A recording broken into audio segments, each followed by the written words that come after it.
Boa tarde, meu nome é Cecília e hoje eu vou apresentar a pesquisa que foi desenvolvida durante a iniciação científica e que eu tive o prazer de ter sido orientada pela professora Marina Dias de Faria. E o título da minha pesquisa é As pessoas com deficiência em propagandas brasileiras, representações silenciosas e estigmatizadas.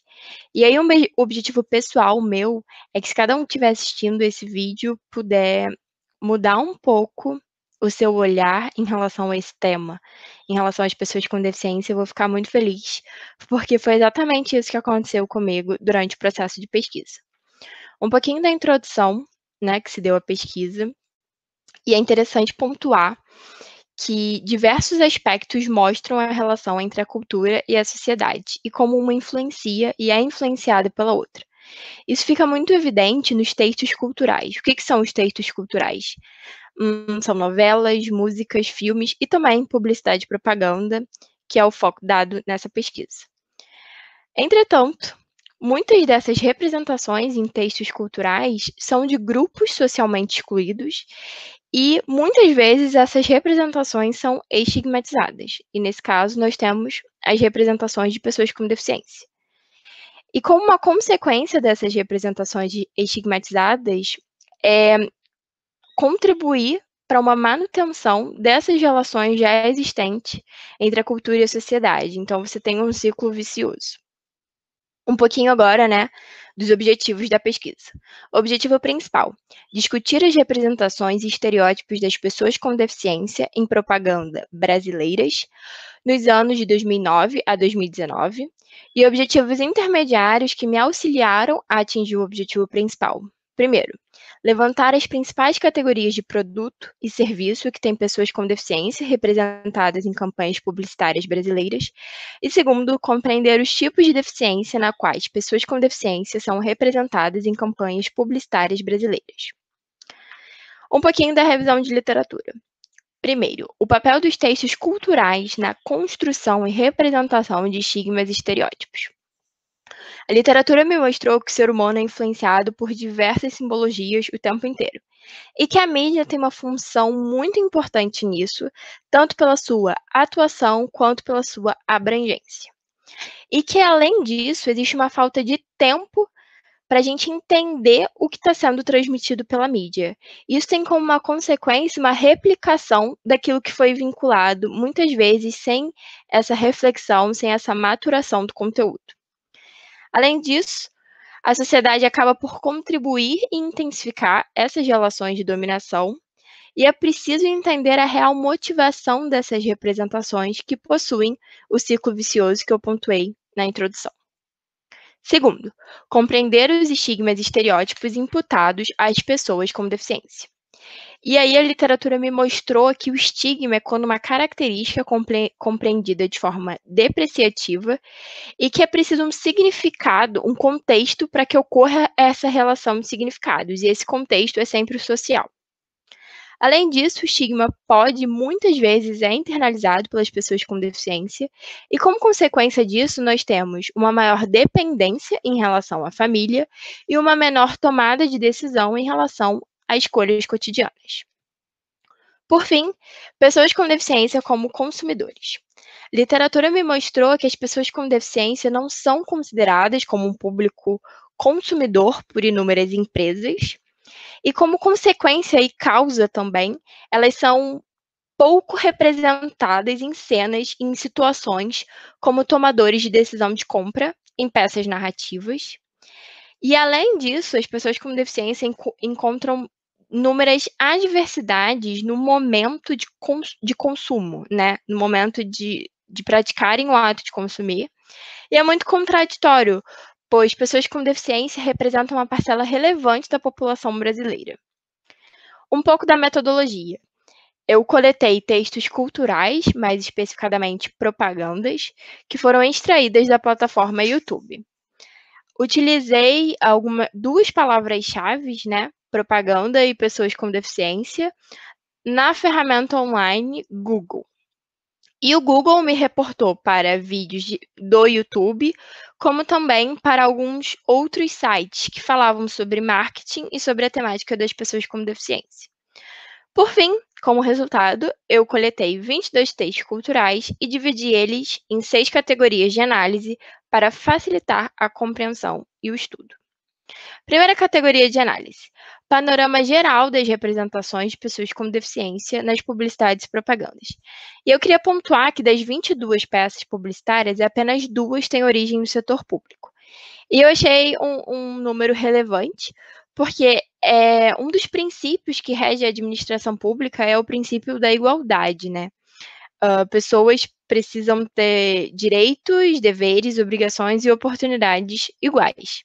E esse princípio está muito relacionado ao princípio da isonomia, que é você dar coisas diferentes para as pessoas que têm necessidades diferentes, mas que elas possam atingir o mesmo objetivo. E nesse caso, a diferença é que as pessoas com deficiência sim precisam de algumas coisas diferentes, mas elas querem atingir o mesmo objetivo. E nessa propaganda específica, as pessoas com deficiência foram representadas pegando ônibus, comprando alguns itens e vivendo uma vida normal. Então, o nome mesmo da peça publicitária é Iguais na Diferença. Foi promovida pelo governo federal através da Secretaria Especial de Direitos Humanos da Presidência da República pela inclusão das pessoas com deficiência. E aí, outra peça publicitária que eu achei também importante de ressaltar é esse carrinho de compras acessível para cego. E logo no início, ele pontua que existe 90 mil supermercados no Brasil e mais de 6,5 milhões de pessoas com deficiência visual, mas que existe um problema, que esses lugares nem sempre estão preparados para receber todo mundo. E foi bem legal assistir essa propaganda e analisar, porque no início mostra as pessoas com deficiência visual contando como era a experiência de compra nos supermercados e contando como era usando o carrinho, né? E quanto isso dava uma autonomia de compra, uma autonomia de tomada de decisão. Segunda categoria de análise: protagonismo versus figuração. E aí, nessa categoria, existiu uma passividade muito grande na representação, como uma consequência da figuração. Não existiu nenhum tipo de protagonismo, porque não existiu nenhuma fala e nenhuma atitude da pessoa com deficiência. Nesse exemplo, existiu uma representação protagonizada, porque toda a narrativa foi centrada nessa criança que tem deficiência, mas não existiu nenhuma tomada de decisão na compra, nem ação na entrega do presente. No final, a mãe da criança que escolhe o presente entrega para a professora e não o menino. Nesses dois exemplos, existia uma representação protagonizada e ativa, mas também a deficiência só ficou evidente no final. Então, foi utilizada essa representação como uma quebra de expectativa. Terceira categoria é representação de pessoas com deficiência em propagandas em datas comemorativas. É interessante notar que os presentes comprados e oferecidos em datas comemorativas, como no Natal ou no Dia das Mães, eles são diferentes no que diz respeito à construção de vínculo. E o exemplo disso é essa propaganda, que é relatado o começo de uma amizade entre duas meninas, e uma delas é surda, e o apelo pela inclusão está diretamente relacionado à data comemorativa, que nesse caso é o Natal. Nesse outro exemplo, a gente tem uma propaganda, né, em relação ao Dia das Mães, da Johnson Johnson, e no início é possível ver várias partes do corpinho de um bebê, e também como utilizando, né, o artifício da quebra de expectativa, só no final aparece o bebê inteiro, e dá para ver que é um bebê com síndrome de Down, e com os seguintes dizeres: para nós e para todas as mães, todo bebê é um bebê Johnson. E é preciso pontuar que a própria marca Johnson Johnson é grande responsável pelo mito da mãe perfeita e, como consequência, pelo mito do bebê perfeito. A quarta categoria de análise: bebês e crianças com deficiência em propagandas. E sujeitos com síndrome de Down são estigmatizados, e nesse caso, crianças e bebês. Isso porque essas crianças são compreendidas como eternas crianças e que não possuem tomada de decisão no que diz respeito ao que é consumido. A própria deficiência é mais aceita na criança com síndrome de Down e menos quando essa criança se torna um adulto. E aí, nessa propaganda específica, é interessante pontuar que as 2 vezes que as crianças com deficiência apareceram, elas estavam juntas, né, de pessoas que a gente pode inferir que sejam os pais, diferentemente de outras crianças, como na própria imagem.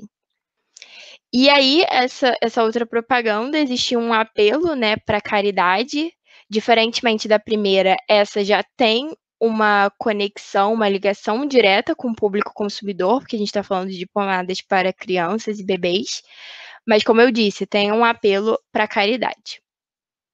Quinta categoria de análise: papel das pessoas com deficiência em propagandas que objetivam o discurso da diversidade e o gerenciamento de impressões, desculpa.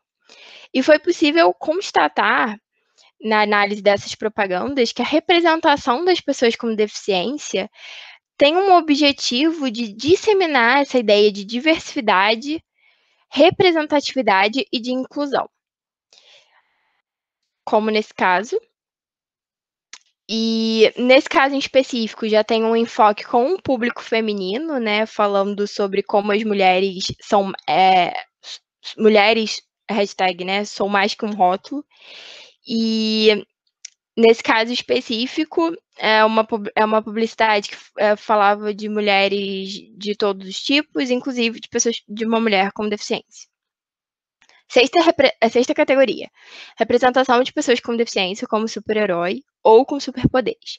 Nesse caso específico, a pessoa, o menino, não tem a visão, e aí por isso ele come o hambúrguer e descreve o hambúrguer, e a impressão que existe uma maior credibilidade às declarações feitas pela pessoa com deficiência, como argumento de autoridade, já que ele não consegue ver e só está sentindo, né, o sabor do hambúrguer, então realmente o hambúrguer é muito bom.